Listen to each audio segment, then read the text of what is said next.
Morning, friends around the world.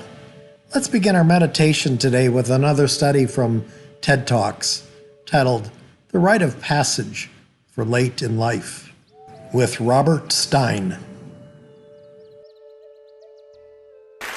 So I grew up white, secular, and middle class in 1950s America. That meant watching fireworks on the 4th of July, trick-or-treating on Halloween, and putting presents under a tree at Christmas. But by the time those traditions got to me, they were hollow commercial enterprises, which just left me feeling empty. So from a relatively young age, I found myself looking to fill an existential hole, to connect with something bigger than myself. There hadn't been a bar mitzvah in my family in over a century, so I thought I'd take a shot at that, only to be devastated when my one encounter with the rabbi, a really tall, godlike figure with flowing white hair, consisted of him asking me for my middle name so he could fill out a form. Yup, that was it. So I got the fountain pen, but I didn't get the sense of belonging and confidence I was searching for. Many years later, I couldn't bear the thought of my son turning 13 without some kind of rite of passage. So I came up with the idea of a 13th birthday trip, and I offered to take Murphy anywhere in the world that had meaning for him. A budding young naturalist who loved turtles, he immediately settled on the Galapagos. And when my daughter Katie turned 13, she and I spent 2 weeks at the bottom of the Grand Canyon, where Katie learned for the first time that she was powerful and brave. Since then, my partner Ashton and lots of our friends and relatives have taken their kids on 13th birthday trips, with everyone finding it transformative for both the child and the parent. I wasn't brought up saying grace, but for the last 20 years, we've been holding hands before every meal. It's a beautiful bit of shared silence that brings us all together in the moment. Ashton tells everyone to pass the squeeze, while she assures them it's not religious.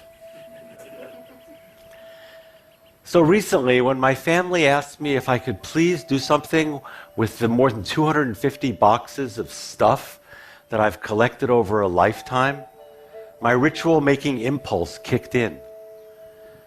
I started wondering if I could go further than simple death cleaning. Death cleaning is the Swedish term for clearing out your closets, your basement, and your attic before you die, so your kids don't have to do it later.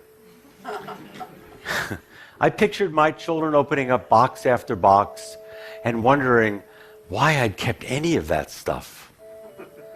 And then I imagined them looking at a specific picture of me with a beautiful young woman and asking, who on earth is that with Dad?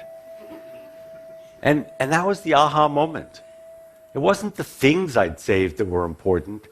It was the stories that went with them, that gave them meaning. Could using the objects to tell the stories be the seed of a new ritual? A rite of passage, not for a 13-year-old, but for someone much further down the road.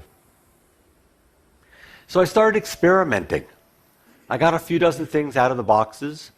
I put them out in a room, and I invited people to come in and ask me about anything that they found interesting. The results were terrific. A good story became a launching pad for a much deeper discussion in which my visitors made meaningful connections to their own lives.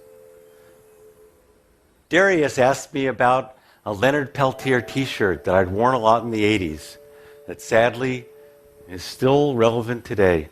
Our conversation moved quickly from the large number of political prisoners in American jails to Darius wondering about the legacy of the Black liberation movement of the 60s and how his life might be different if he'd come of age then instead of 30-odd years later.